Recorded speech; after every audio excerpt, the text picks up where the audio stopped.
Amém, amados. Vamos ter um tempo na palavra de Deus.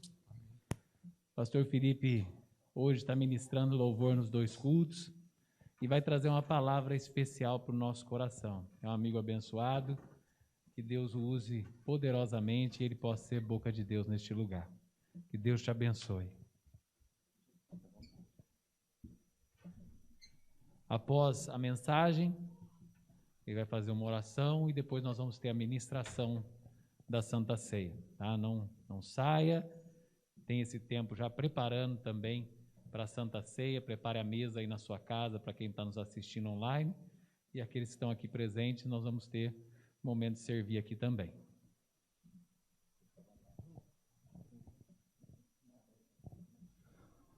Paz do Senhor, queridos. Amém? Glória a Deus. Eu estou muito feliz de estar aqui. Já tem um tempinho que eu não venho aqui cultuar com vocês. Então, estou muito feliz de poder servi-los da mesa do Senhor. Não é apenas a Santa Ceia, mas também é a palavra de Deus. Essa manhã, queridos, eu quero que você, se você pode, abrir a sua Bíblia, as Sagradas Escrituras. Em Gênesis, capítulo de número 6. Nós vamos ler um pouquinho de Bíblia hoje, tá? Só um pouquinho. Eu gosto de ler bastante a palavra de Deus. Gênesis capítulo 6, nós vamos ler do versículo 1 até o versículo 22. Amém? Enquanto você abre a Bíblia, se você já abriu, vamos baixar a nossa cabeça, fechar os nossos olhos e orar ao Senhor nessa manhã. Jesus, nós queremos te agradecer por tudo aquilo que o Senhor tem feito em nossas vidas. Ó Pai, a tua obra na nossa vida é completa. Nós te agradecemos, ó Pai, pela tua infinita graça, pela tua infinita misericórdia. Nós te agradecemos, ó Pai, porque o teu amor verdadeiramente nos alcançou e hoje nós somos livres, assim como nós, ó Pai, cantamos nessa manhã, assim como nós louvamos nessa manhã. Ó Pai, nós louvamos a tua obra, nós cantamos a tua obra. E agora nós vamos partir, ó Deus, para aquilo que é o momento ápice do nosso culto ao Senhor, que é a ministração da tua palavra. Por isso, nesta manhã eu lhe peço, ó Pai, que não seja eu a ministrar, ó Pai, a tua igreja, mas seja o teu Espírito Santo a falar através de mim. Ó Pai, que os meus achismos, que as minhas opiniões pessoais possam, Senhor Jesus, dar lugar à tua voz, que a minha opinião pessoal possa dar lugar, ó Pai, à mensagem que o Senhor quer trabalhar em nosso coração. Nessa manhã eu me submeto a Ti, ó Pai, que tudo que está em mim, ó Pai, seja simplesmente, ó Pai, uma ferramenta para que o Senhor use nessa manhã. Ó Pai, que as minhas palavras saiam como fogo e encontre o coração de todos aqueles que estão ouvindo, sejam aqui presencialmente, sejam em seus lares, ó Pai, que encontre o coração deles como lenha. Ó Pai, que a Tua palavra cumpra o propósito para o qual ela foi enviada, ó Pai, que é libertar os cativos, curar os enfermos, ó Pai, anunciar a salvação. Pai, nós te pedimos nessa manhã que possamos, ó Pai, encontrar o destino que o Senhor quer que encontremos. Ó Pai, que possamos estar submissos à Tua palavra e não somente, Senhor Jesus Cristo, aquilo que nós achamos e assumimos para nós como destino. Ó Pai, nós nos desvencilhamos do passado e do destino que assumimos para nós, para assumirmos o destino verdadeiro que o Senhor tem para as nossas vidas. Seja, Senhor Jesus, para a nossa vida pessoal, seja para o nosso ministério, seja para aquilo que for, ó Deus, tudo que vamos fazer, nós queremos nos submeter à Tua vontade. Leva cativo o nosso pensamento, leva cativo o nosso coração nessa manhã, para que possamos estar inteiramente aqui, simplesmente ouvindo a Tua palavra, e que possamos ser inundados, encharcados, pelos rios de águas vivas que fluem do Teu trono, que sai do Teu coração. Assim nós oramos nessa manhã, em nome de Jesus. Amém? Vamos ler então, Gênesis capítulo 1, diz o seguinte, capítulo 6, versículo 1, desculpa. Quando as pessoas começaram a se multiplicar sobre a face da terra e tiveram filhas, os filhos de Deus viram que as filhas dos homens eram bonitas, e tomaram para si mulheres, aquelas que entre todas mais lhe agradaram. Então o Senhor disse: o meu espírito não agirá para sempre no ser humano, pois este é carnal, e os seus dias serão 120 anos. Naquele tempo haviam gigantes na terra, E também depois, quando os filhos de Deus possuíram as filhas dos homens, as quais lhe deram filhos. Estes foram valentes, homens de renome na antiguidade. O Senhor viu que a maldade das pessoas havia se multiplicado na terra, e que todo o desígnio do coração delas era continuamente mau. Então o Senhor ficou triste por haver feito o ser humano na terra, e lhe pesou no coração. O Senhor disse: farei desaparecer da face da terra o ser humano que criei. Destruirei não apenas as pessoas, mas também os animais, os seres que rastejam e as aves dos céus, porque estou triste por havê-los feito. Porém Noé encontrou favor aos olhos do Senhor. São estas as gerações de Noé. Noé era homem justo e íntegro entre os seus contemporâneos. Noé andava com Deus, gerou 3 filhos, Sem, Cã e Jafé. A terra estava corrompida à vista de Deus e cheia de violência. Deus olhou para a terra e eis que estava corrompida, porque todos os seres vivos haviam corrompido o seu caminho na terra. Então disse Deus a Noé: resolvi acabar com todos os seres humanos, porque a terra está cheia de violência por causa deles. Eis que os destruirei juntamente com a terra. Faça uma arca de tábua cipestre. Nela você fará compartimentos e revestirá com betume por dentro e por fora. Deste modo você a fará. Seu comprimento será de 130 metros, a largura de 122 e a altura de 13. Faça uma cobertura, deixando entre ela a arca uma abertura de 0,5 metro. Coloque uma porta lateral e faça 3 andares, um embaixo, um segundo e um terceiro. Porque vou trazer um dilúvio de águas sobre a terra para destruir todo ser em que há fôlego de vida debaixo dos céus. Tudo o que há na terra será destruído, mas com você estabelecerei a minha aliança, e você entrará na arca, você e os seus filhos, a sua mulher e as mulheres dos seus filhos. De todos os seres vivos, você fará e entrará na arca 2 de cada espécie, macho e fêmea, para conservá-los vivos com você. Das aves, segundo as suas espécies, do gado, segundo as suas espécies, de todo animal que rasteja sobre a terra, segundo as suas espécies. 2 de cada espécie virão a você, para que sejam conservados vivos. Leve com você todo tipo de comida e armazene-a com você. Isso será para alimento a você e a eles. Foi o que Noé fez, conforme tudo o que lhe havia ordenado, assim ele fez. Eu vou ler esse último versículo. Foi o que Noé fez, conforme tudo o que lhe havia ordenado, assim ele fez.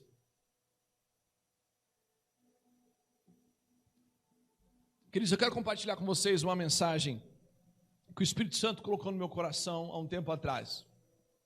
O nome dela é Convictos do Chamado. Por que eu vou falar sobre a convicção do nosso chamado?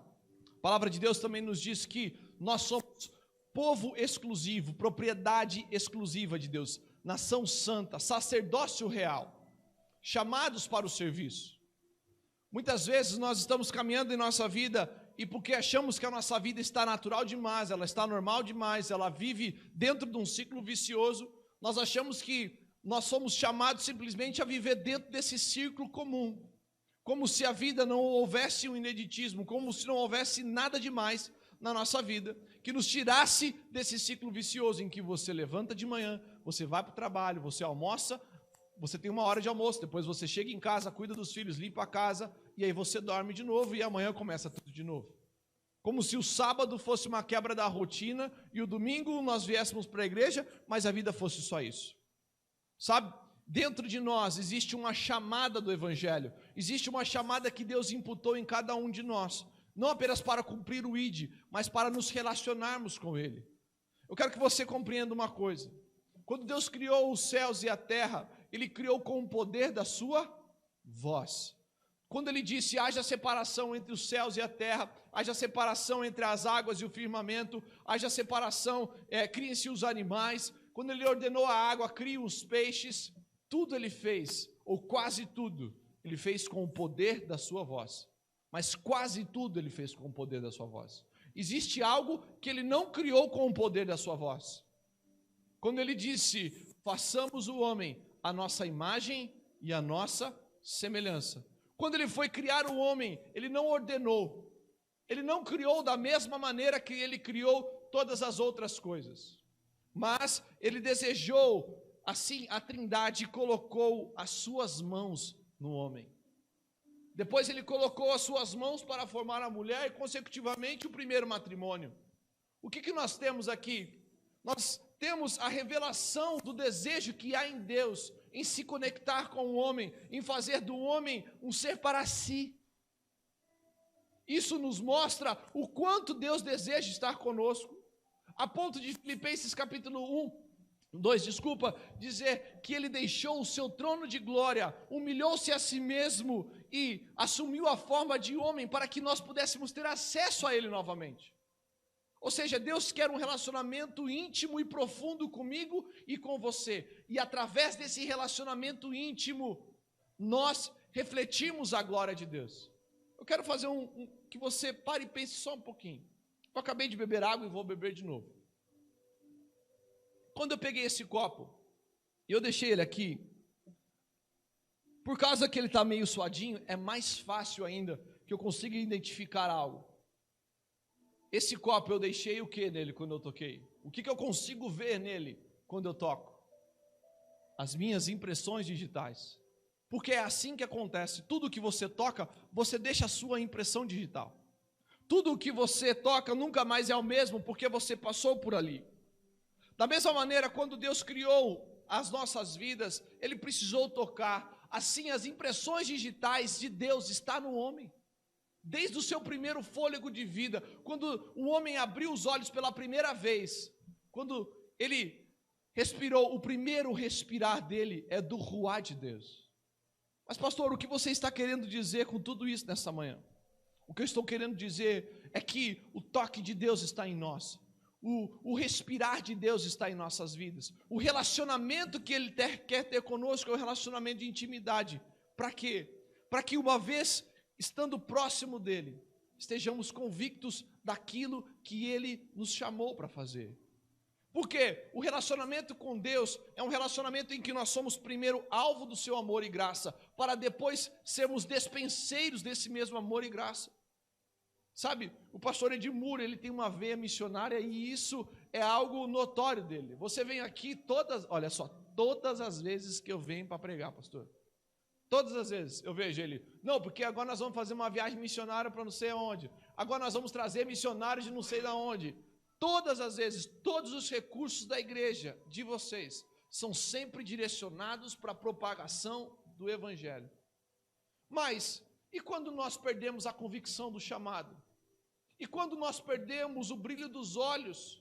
Quando nós perdemos aquela paixão verdadeira, não apenas por propagar o evangelho, mas por nos relacionar com Jesus, que é o que nos motiva a fazer isso?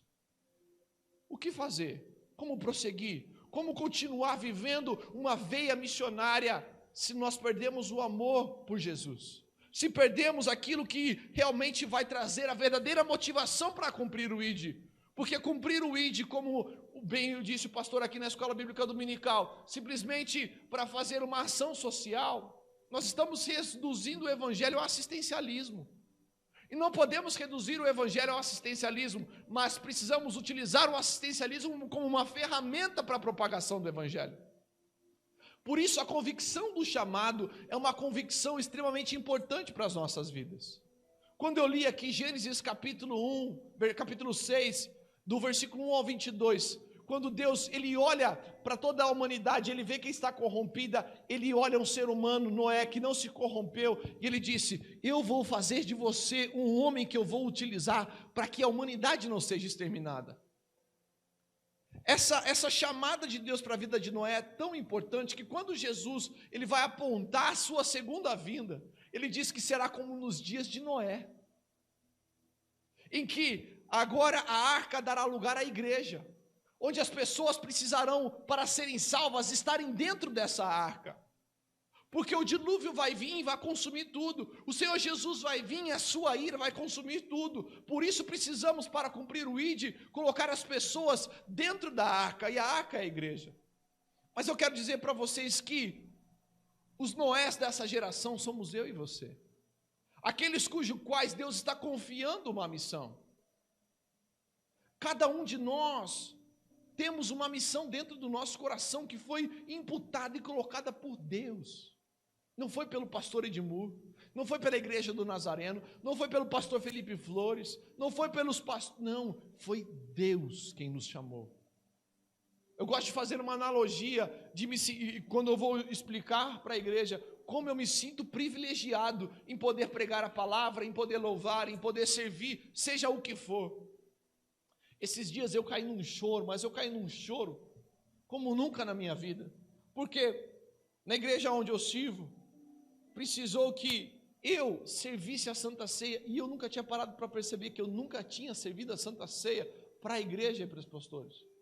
Eu havia feito aqui, do altar, do púlpito, mas quando eu peguei a bandeja aqui, tinha o cálice nas mãos, e o pão, e eu comecei a servir, irmão por irmão, mas eu chorava, que eu quase não consegui terminar de servir a igreja inteira, porque aquilo ali foi uma das maiores honras que eu pude sentir na minha vida, e eu não estava falando para ninguém, mas eu estava dando a possibilidade com que alguém pudesse tomar do cálice e comer do corpo de Cristo, aquele que morreu e foi vertido na cruz do Calvário, por mim e por você.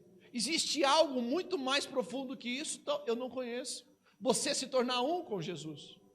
O que eu estou querendo dizer com tudo isso é que não importa a função que temos no reino ou como vamos manifestá-lo, devemos compreender que o Senhor nos chamou para fazer isso. Se nós somos, e eu assisti um filme esses dias, pastor, está no Netflix, não sei quem já assistiu, chama Somos Todos Iguais. Eu fui profundamente impactado com uma frase, em que aquele morador de rua, ele está dizendo para o marido da mulher, ele diz o seguinte: olha, a sua mulher é preciosa para Deus. O que ela está fazendo é extremamente precioso, e o homem cresceu. Mas o morador de rua, me arrepia só de lembrar, ele solta uma frase, ele diz: o problema é que quando somos preciosos para Deus, nós somos importantes para o diabo. Sabe o que acontece, querido? Quando nós estamos começando na nossa caminhada, nós somos inundados com o poder de Deus, e Deus sempre nos dá uma perspectiva do futuro. Pastor, quantas palavras você tem sobre essa igreja? Eu garanto, nós nunca compartilhamos isso, mas eu sei que são muitas palavras. Nós vemos o poder de Deus. Ainda hoje eu falei: nossa, está diferente, os bancos estão diferentes. Ele falou: eu recebi uma doação de todos esses bancos que são maravilhosos, confortáveis, lindo, casou com a igreja, com tudo aquilo que está aqui. O que isso mostra? Que vocês estão no caminho, que Deus está providenciando, que Deus está doando, que Deus está provendo as coisas. Ou seja, isso nos dá motivo para continuar crendo que as palavras que vieram sobre as nossas vidas vão se cumprir. Mas a situação atual, ela não condiz com aquela que vai acontecer. A situação atual, muitas vezes, ela parece estar muito distante daquilo que foi prometido para as nossas vidas como igreja ou para as nossas vidas pessoais. Quantos projetos já foram revelados para você, seja num quarto de oração, lendo a palavra de Deus, sendo alguém vindo profetizar sobre vocês aqui, ou quando vocês estão no campo missionário? Há uma distância, parece que muito grande, e é nesse período que nós corremos o risco de abandonarmos o caminho, porque se olharmos com os olhos naturais, parece estar difícil, por isso precisamos olhar com os olhos da fé. Por isso Satanás, ele sempre tenta barrar as nossas vidas, barrar o propósito que Deus outorgou sobre as nossas vidas. Por isso ele vem através do desânimo, vem através da apatia espiritual, com a falta de vontade de ler a palavra, de se relacionar com Ele, de cantar louvores a Ele, de vir à igreja, de trazer problemas da família, de trazer problemas no trabalho, de trazer problemas financeiros, na saúde. Por que ele faz isso? Porque eu quero compartilhar com vocês duas histórias da palavra de Deus. Uma simples analogia. Você se lembra de Moisés? Quando Moisés estava para nascer, havia profecia de que um libertador havia de se levantar. O faraó não sabia quem era o libertador, tampouco aonde ele nasceria. Então o que ele ordena? Que matem as crianças.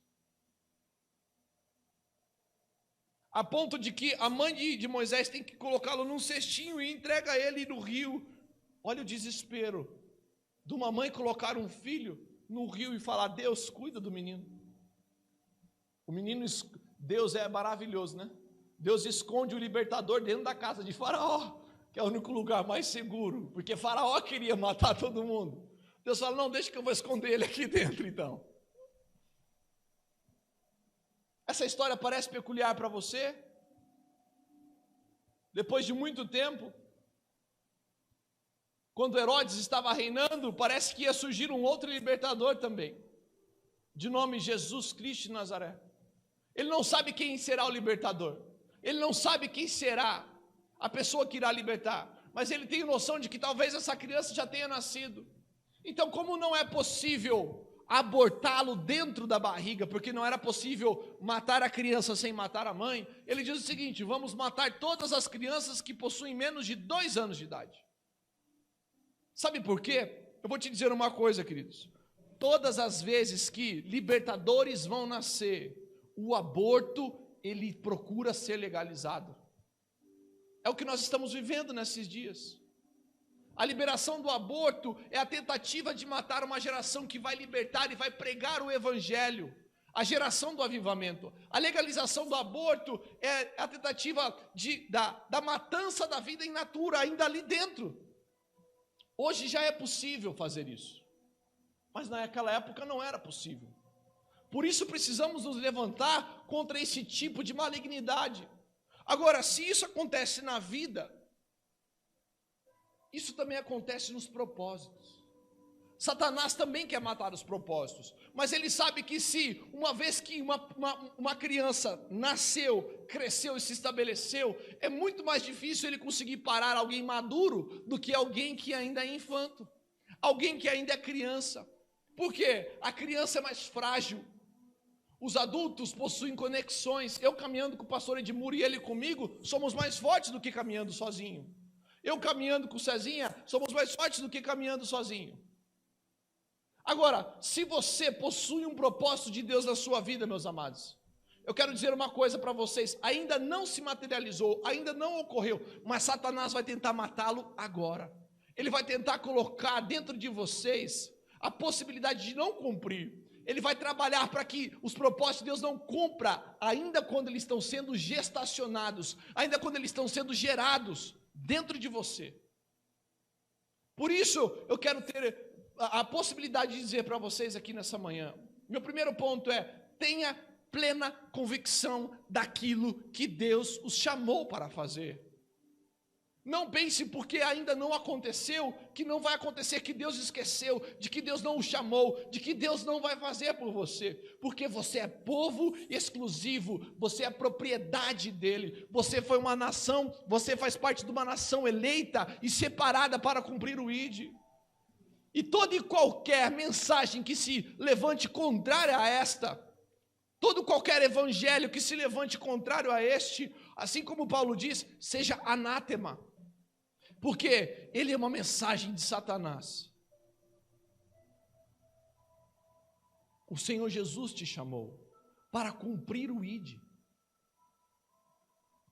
Mas quando nós estamos certos, então convictos, vencemos esse primeiro momento. Agora, como iremos construir então o chamado para qual fomos eleitos por Deus para cumprir? Existe um outro problema. A caminhada é cheia de problemas, a caminhada é cheia de desafios. Porque uma vez que vencemos a imaturidade, conseguimos vencer o aborto do propósito, achamos que somos maduros e queremos construir os propósitos de Deus segundo a nossa própria visão. Eu fico imaginando Noé, numa geração corrompida. Ele era agricultor. Não era um marceneiro, ele era um agricultor. Alguém que estava acostumado a lidar com as plantações do campo. Tendo que agora construir uma arca. Sabe, eu vou dizer uma coisa, quando você olha para si mesmo e para os propósitos que Deus colocou dentro de você, você vai falar, meu Deus, eu não fui chamado para isso, eu não tenho capacidade para isso. Todas as vezes que nós somos chamados por Deus, nós somos chamados para uma comissão que nós não nos julgamos capazes, para algo que nós não temos o recurso suficiente para fazer. Por quê? Se tivermos as condições e os recursos suficientes, então não será Ele quem o fará. Confiaremos simplesmente na força do próprio braço. Então, para que Deus? A pergunta que eu lhe digo, se você tem os recursos e você julga ter as capacidades, para que Deus? Para que Deus? Para que possamos olhar para as nossas obras e dizer, olha como eu sou bom, olha o que eu fiz, olha, as minhas pernas me trouxeram até aqui. Por isso, a convicção que temos que ter no nosso coração é de que fomos chamados primeiro para confiar.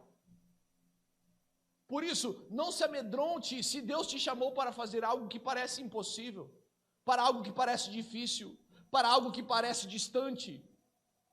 Não se atemorize, mas tenha dentro do seu coração a certeza e a fé de que Deus é quem irá fazer e capacitá-lo. Deus, Ele não escolhe os capacitados, mas Ele capacita aqueles a quem Ele escolheu.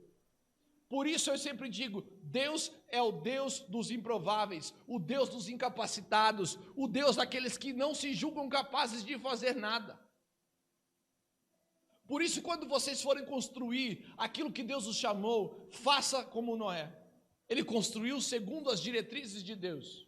Ele não construiu segundo as suas próprias diretrizes. Ele não construiu segundo o seu próprio achismo. Ele não disse para Deus, Deus, olha só, eu acho que se fizer 4 pavimentos é melhor. Eu acho que essa arca está muito grande. Não precisa de tudo isso de bicho.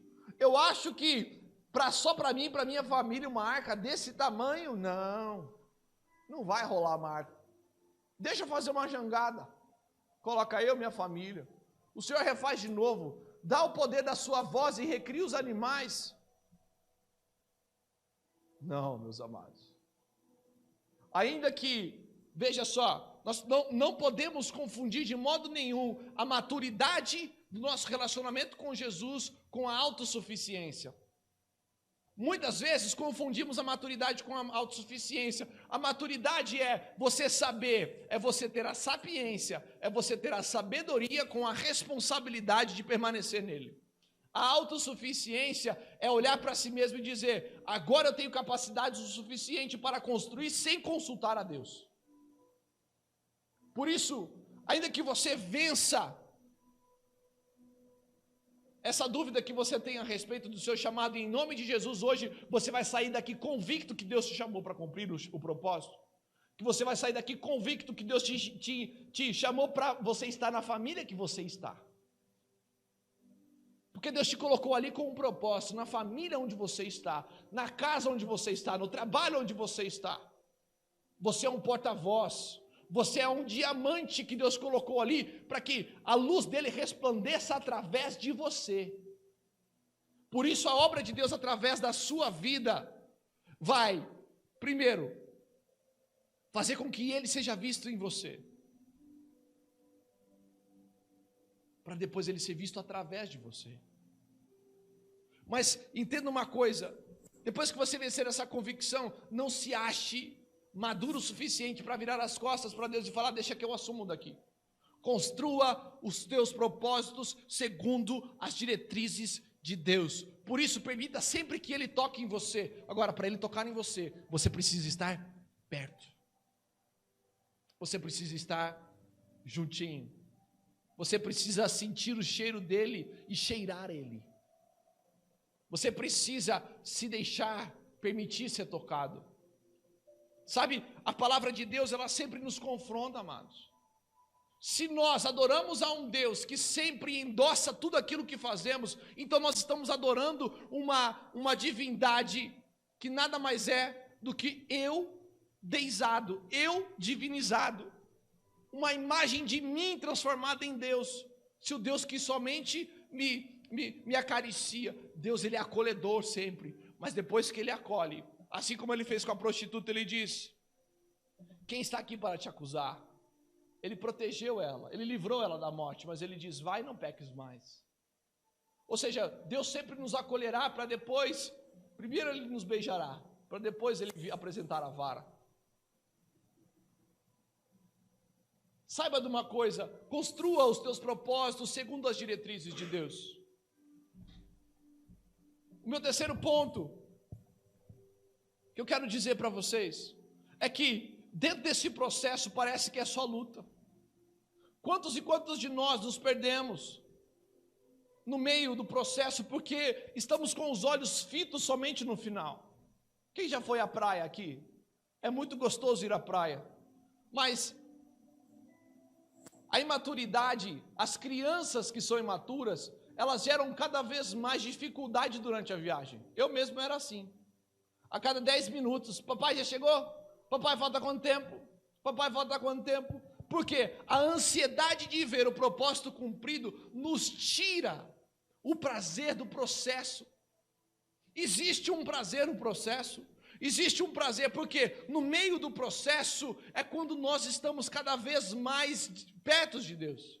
É quando mais Ele está nos instruindo, é quando mais Ele está tocando as nossas vidas. Veja só uma coisa, depois que o povo chegou em Canaã, eles desfrutaram da terra, mas os milagres só ocorreram enquanto eles estavam no caminho.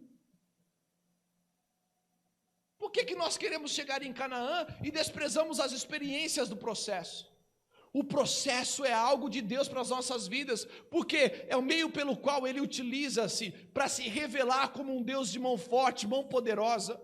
Por isso, meus amados, aproveite o processo, não despreze o processo, não murmure no processo, deixa Deus trabalhar no meio do processo. E saiba que durante o processo você vai, por exemplo, na viagem que eu estou dizendo aqui, meus amados, como é bom ir para a praia. Eu gosto de ficar olhando, sabe? Eu falo sempre para minha esposa, falo, amor, olha quantos tons de verde existe no meio do caminho. Existem mais de 30, 40 tons de verde. São muitos. E eu fico assim maravilhado de ver. Cada processo, cada etapa do caminho se revela uma beleza. A primeira, eu gosto de parar sempre nessas rodovias, nesses restaurantes de rodovia. A segunda, já para o final, você já começa a ver aquela quantidade bonita de natureza e depois você já começa a sentir o cheiro do mar. Mas ainda você não chegou lá. O que Deus está dizendo para nós essa manhã? Que no meio do processo você vai passar por vários estágios e para cada estágio que você vai passar, existe uma revelação de Deus para você. No momento Ele vai dar alimento, no outro Ele vai mostrar a beleza, ainda que esteja distante, ainda que seja difícil, Ele vai se revelar a você. Ele vai dizer, fale a água e vai sair água. Você vai orar e vai falar, Deus, não aguento mais maná, Ele vai mandar cordonismo. Mas não despreze o processo, aprenda com ele. E por último, para finalizar minha mensagem, eu quero que você abra, ainda em Gênesis, porém no capítulo 8.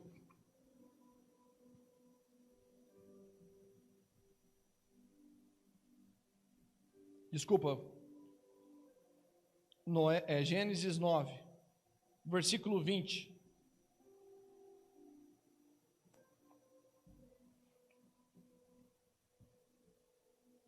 Quem achou, diga amém. Diz assim: sendo Noé agricultor, passou a plantar uma vinha, bebendo do vinho, embriagou-se e ficou nu dentro da sua tenda. Cã, pai de Canaã,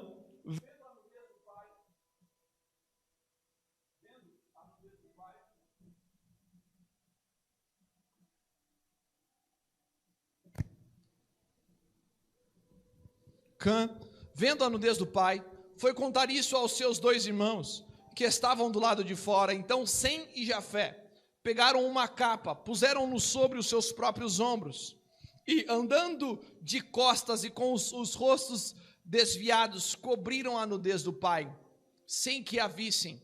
Quando Noé despertou do seu vinho, soube o que o filho mais moço havia feito, então disse: maldito seja Canaã, seja servo dos seus servos para os seus irmãos. E continuou: bendito seja o Senhor, Deus de Sem, e Canaã que lhe seja servo. Que Deus engrandeça Jafé e que lhe habite nas tendas de Sem, e Canaã lhe seja servo. Noé, depois do dilúvio, viveu ainda 350 anos. Todos os dias de Noé foram 950 anos de idade. Como eu já disse para vocês, irmãos, Noé era agricultor. Mas depois de tudo aquilo que ele fez, eu fico imaginando como nós nos portaríamos. Será que nos portaríamos diferente de Noé? Porque depois de você construir uma grande arca, seguindo as diretrizes que Deus lhe deu, depois de você fazer uma obra gigante, a ponto de você salvar, ainda que somente a sua família, ele salvou a existência da humanidade. Imagine a obra e como ele estava se sentindo. Quando as águas descem, ele desce dali e ele vai fazer aquilo que ele já sabia. Ele volta a viver a sua vida. Ele volta dentro do seu próprio... ele deixa a sua vida fluir. Ele vai viver novamente o seu convívio. Então ele vai plantar, mas dessa vez ele planta uma vinha.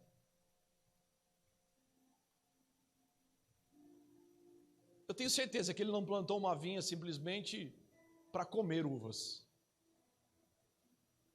Sabe, meus amados, é muito fácil a gente cometer o mesmo erro de Noé. Depois que fazemos grandes obras para o Senhor, depois que construímos grandes coisas, fazemos grandes ministérios, nós simplesmente nos embriagamos com o fruto daquilo que nós construímos com o nosso próprio braço. Deixamos que o orgulho tome conta. Quantas e quantas vezes eu caí já nesse mesmo erro. Olhei para quantas coisas aconteceram através de coisas que Deus me deu. Eu fiz em nome de Deus, mas depois eu olhei para mim e disse: olha como eu sou demais. O meu quarto e último ponto é: tome cuidado, porque Deus vai fazer grandes coisas através de você, mas não se embriague com o fruto daquilo que Deus fez. Sabe por quê? Porque não somos só nós que caímos. Quando Noé se embriagou e a sua nudez ficou exposta, o seu filho, ao invés de acobertá-lo, os expôs para os demais. Isso é uma vergonha. Agora, o erro de Noé fez com que o seu filho Canaã caísse, a ponto dele amaldiçoar o próprio filho. Sempre haverá pessoas que cairão quando nós caímos, ainda que outros encobertarão as nossas vidas, ainda que outros serão utilizados para nos levantar, mas quando nós nos embriagamos com o fruto das nossas mãos, caímos e fazemos cair aqueles que estão conosco. Por isso, este é um alerta que eu quero deixar para você. Esteja convicto do seu chamado. Saiba que Deus te chamou e confiou a você um propósito. Você não está andando em vão, você não está sofrendo em vão. Segundo, construa segundo as diretrizes de Deus. Através de um relacionamento, receba dele tudo aquilo que ele vai fazer. Desfrute do processo, não apenas do final. E por último, não se embriague com o fruto das suas mãos. Essa é a mensagem que eu quero trazer para vocês nessa manhã. Por isso, nesse momento, eu quero que você baixe sua cabeça e feche seus olhos.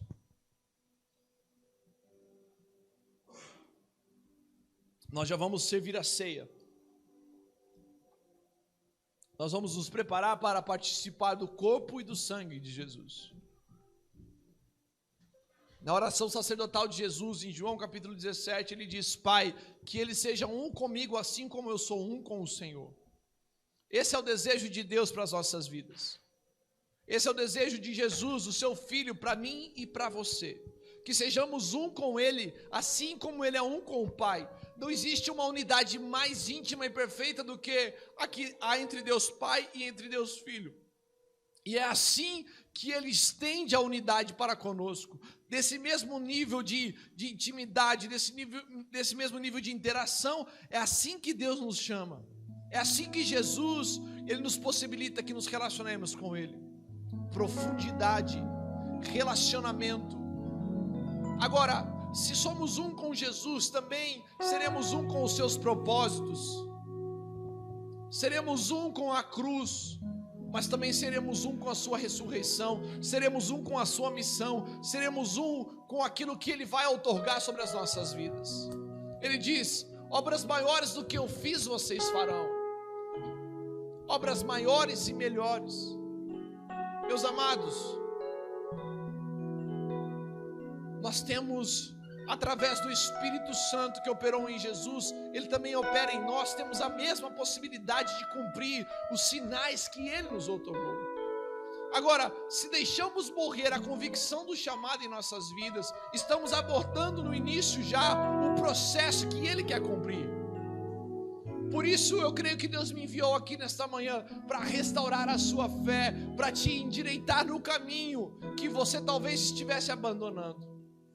Eu quero dizer para vocês: não abandone aquilo que Deus te chamou para fazer, porque Ele te chamou, Ele vai te sustentar. Não entrega, meu amado, a liderança, não entrega o ministério, não entrega os pontos, não baixe a guarda. Seja convicto do chamado que Deus tem para a sua vida.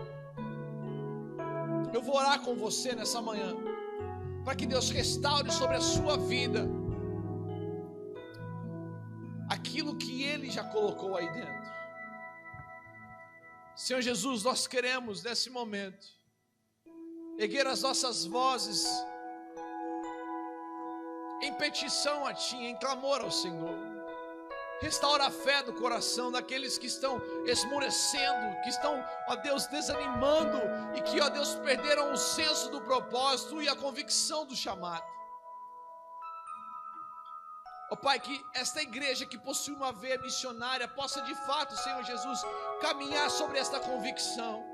Que os membros aqui sejam cheios, inundados do Teu poder, inundados da convicção daquilo que o Senhor nos chamou para fazer. Que Satanás não venha ter poder e autoridade para abortar os propósitos do Senhor na vida dos Teus filhos, dos Teus servos, destes que são chamados reis, sacerdotes, nação santa, povo de propriedade exclusiva do Senhor. Que haja restauração e que haja, Senhor Jesus, que eles possam viver a plenitude do Teu Espírito, da vivência do chamado, em nome de Jesus. Que os corações sejam restaurados, ó Pai, aqueles que estão querendo desanimar, porque não confiam mais no Senhor, perderam, Senhor Jesus, a confiança em Ti, porque foram confrontados, porque perderam os seus parentes. Ó Pai, que o senso do propósito nessa manhã seja restaurado em o nome do Senhor Jesus Cristo. Que a mentira de Satanás, que o engodo, ó Pai, que a tristeza, ó Pai, que o desânimo, que a apatia espiritual bata em retirada agora em nome de Jesus. E que venha sobre aqueles que estão aqui e dentro de casa um reavivamento espiritual, uma restauração do Espírito nessa manhã, uma restauração da fé, um senso de perdão invadindo você aí na sua casa agora. O senso de que o Senhor Jesus é contigo e não desanimará você, não permitirá que os seus joelhos tropecem, em nome de Jesus. Assim nós oramos nessa manhã, Jesus, gratos, crentes e confiantes em nosso coração, de que a Tua palavra, ó Pai, cumpriu o propósito para o qual foi enviada dentro dos nossos corações, em nome de Jesus, amém.